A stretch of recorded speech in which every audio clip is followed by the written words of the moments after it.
বিষয়ে আপনারা মিটিং করলেন? আমরা দেখলাম যে উপদেষ্টা আসিফ মাহমুদ সচিব হয়ে এসেছিলেন। কি বিষয়ে আসলে কথা হলো? পাশাপাশি আপনাদের বিশ্ববিদ্যালয়ের একজন শিক্ষার্থী যাকে নির্মমভাবে হত্যা করা হয়েছে, নিরাপত্তা ব্যবস্থা নিয়েও বিভিন্ন সংগঠনের পক্ষ থেকে বিভিন্নভাবে বলা হচ্ছে যে বিশ্ববিদ্যালয় প্রশাসন, বিশেষ করে ভিসি মহোদয়, মানে আপনার কথা বলা হচ্ছে যে আপনি নীরব ভূমিকা পালন করেছেন। তো সেক্ষেত্রে আপনার মতামত কি? প্রথমত সারা দেশবাসীর সাথে আমরা গভীরভাবে শোকাপ্লুত আমাদের ছাত্র শাহরিয়ার শাম্যুর মৃত্যুতে, এবং শিক্ষক হিসেবে এটি আমাদের জন্য আরও বেদনা। আমাদের নিরাপত্তা ব্যবস্থা নিয়ে একটা কনসার্ন প্রথম থেকে ছিল, এবং আমরা দায়িত্ব নেবার পর থেকে কোনো এক্সাজারেশন ছাড়াই বলছি, এটা প্রথম সপ্তাহ থেকে আমরা নিরাপত্তার ব্যবস্থা নিয়ে কাজ করেছি। ঢাকা বিশ্ববিদ্যালয়ের ভৌগোলিক অবস্থান এবং এর যে নিরাপত্তা ব্যবস্থাপনার যে বহুমাত্রিক জটিলতা, এটি মাথায় রেখে আমাদেরকে বিভিন্ন অংশীজনদেরকে সাথে নিয়ে এই কাজটি করতে হয়। কিছু প্র্যাকটিক্যাল সমস্যা এই ক্ষেত্রে দীর্ঘদিনের আছে।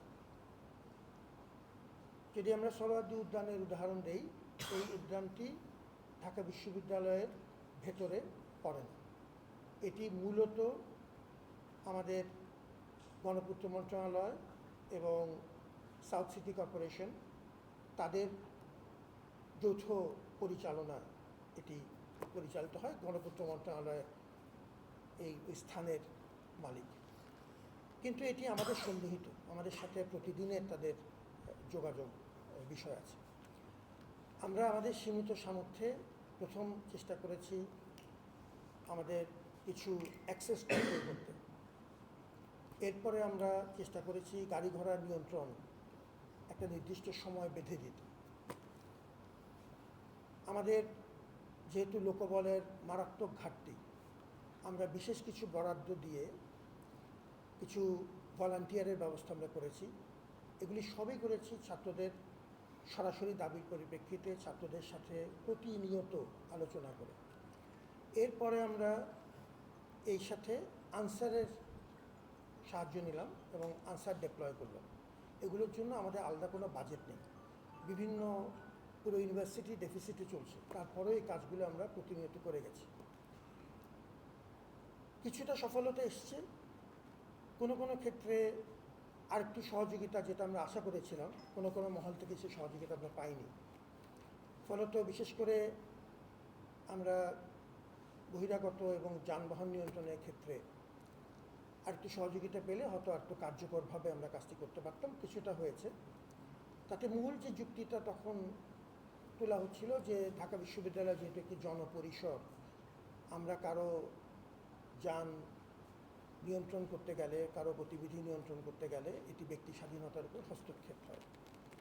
এই যুক্তিতে আমাদের অনেক ক্ষেত্রেই আমাদের কোনো কোনো অংশীজনের আপত্তি ছিল, তো তাতে আমাদের অনেকটুকু শিথিলতা দেখাতে হয়েছে।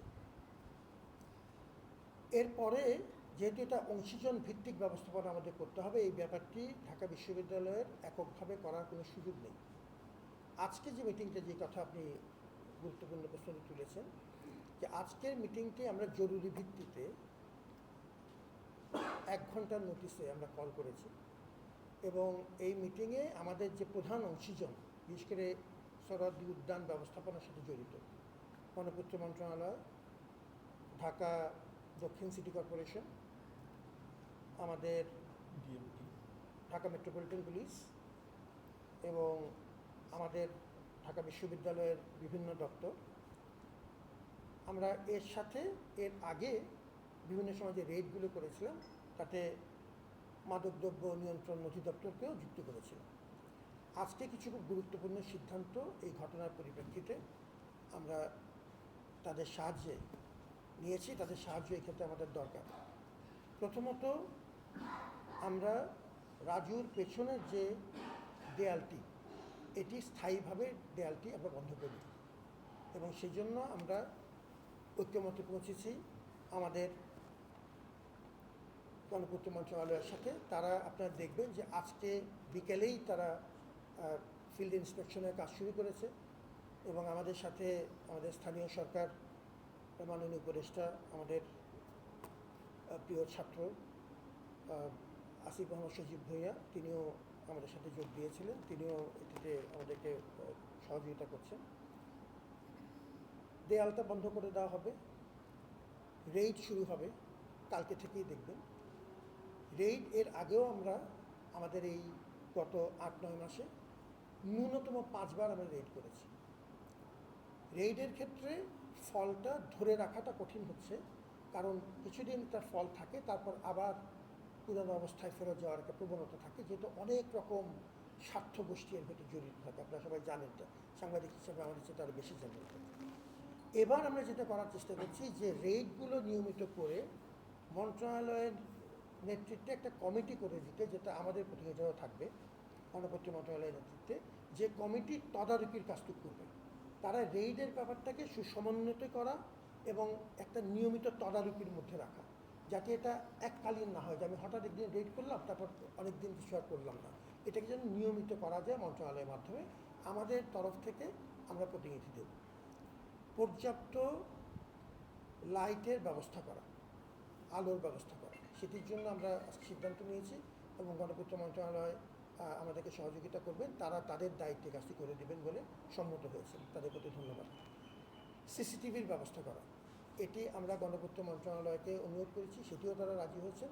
সিসিটিভির একটা যৌথ নিয়ন্ত্রণে হবে। সিসিটিভির একটা অ্যাক্সেস পুলিশেরও থাকবে, ডিএমপিরও থাকবে। তো আমাদের গণপূর্ত মন্ত্রণালয় এবং ডিএমপি যৌথভাবে এই কাজটি করবে, আর আমাদের প্রফেশনাল টিম যা সহযোগিতা প্রদান করা দরকার সেটি করবে সিসিটিভি। এরপরে যে আমরা যে আরও দু একটি কাজ একটু লম্বা পরিসরে করার চেষ্টা করছি, ওইটা লং টার্ম পার্সপেক্টিভ। একটি হচ্ছে আমাদের ঠিক পাশেই রমনা একটা ভালো উদাহরণ আছে, একটা ভালো পার্ক ম্যানেজমেন্টের, অনেক সীমিত সম্পদের মধ্যে একটা ভালো কাজ রমনার মাধ্যমে আমরা একটা গুড প্র্যাকটিস এক্সাম্পল দেখি। রমনাকে মাথায় রেখে আমাদের সরোয়ার্দী উদ্যানের একটা ফিজিবিলিটি স্টাডি করার পরিকল্পনা হয়েছে। যে ফিজিবিলিটি স্টাডি করা হবে যে এটাকে আমরা একটা আধুনিক পার্কে রূপান্তর করতে পারি কিনা।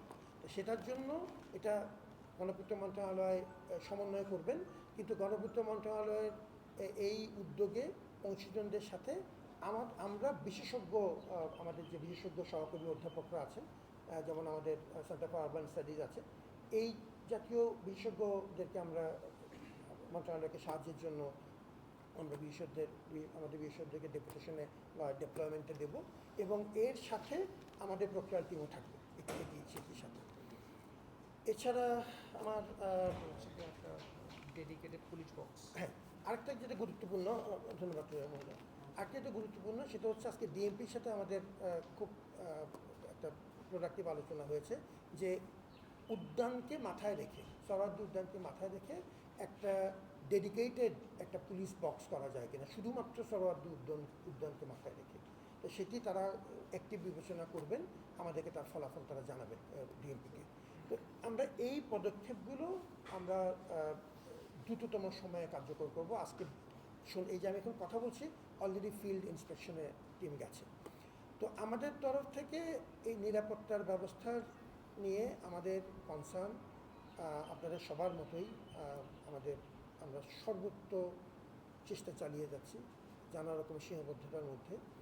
আমরা এই নির্দিষ্ট ঘটনার জন্য আমরা পুলিশ ইতিমধ্যে, আপনারা জানেন যে ইতিমধ্যেই ইনফ্যাক্ট ঘটনা ঘটার 2 ঘন্টার মধ্যে পুলিশের সাথে আমাদের নিয়মিত যোগাযোগ আছে, আমাদের সাম্য পরিবারের সাথে আমাদের নিয়মিত যোগাযোগ আছে, এবং তার জানাজা সহ এই প্রতিটি কাজে আমরা অংশ নিয়েছি, অংশীদার হতে পেরে আমার মনটাও অনেকটু হালকা হয়েছে।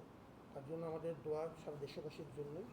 তার পরিবারের সাথে আমাদের নিয়মিত যোগাযোগ আছে, এবং আমরা আমাদের মতো করে পুলিশ তাদের কাজ চালিয়ে যাচ্ছে। 2 ঘন্টার ভেতরে 2 জনকে গ্রেফতার করা হয়েছে, পরবর্তী 5 ঘন্টা মানে সব মিলিয়ে 7 ঘন্টার ভেতরে আরেকজনকে গ্রেফতার করা হয়েছে, এবং এদের মধ্যে ন্যূনতম 2 জন সরাসরি জড়িত ছিল বলে পুলিশ আমাদেরকে কনফার্ম করেছে, এবং এই সাথে তারা আরও 2 জনের ব্যাপারেও চেষ্টা চালিয়ে যাচ্ছেন। অন্যদের মধ্যে আমাদের সাথে পুলিশের নিয়মিত যোগাযোগ আছে।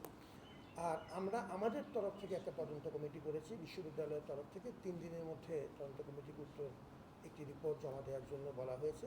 তদন্ত কমিটিতে আমাদের কলা অনুষদের ডিন মহোদয়, আমাদের আইন অনুষদের ডিন মহোদয় এবং সামাজিক বিজ্ঞান অনুষদের ডিন মহোদয় আছেন। এছাড়া আমাদের প্রক্টরাল টিমের প্রতিনিধি আছেন এবং মহসিন হলের একজন প্রভোস্ট প্রতিনিধি হিসেবে মহসিন হলের একজন প্রভোস্ট আছেন এবং এছাড়াও তারা আরও দুজন প্রয়োজনে আরও দুজন মেম্বারকে কোঅপ করতে পারবেন। তো আমাদের তরফ থেকে আমরা এই চেষ্টা অব্যাহত রেখেছি।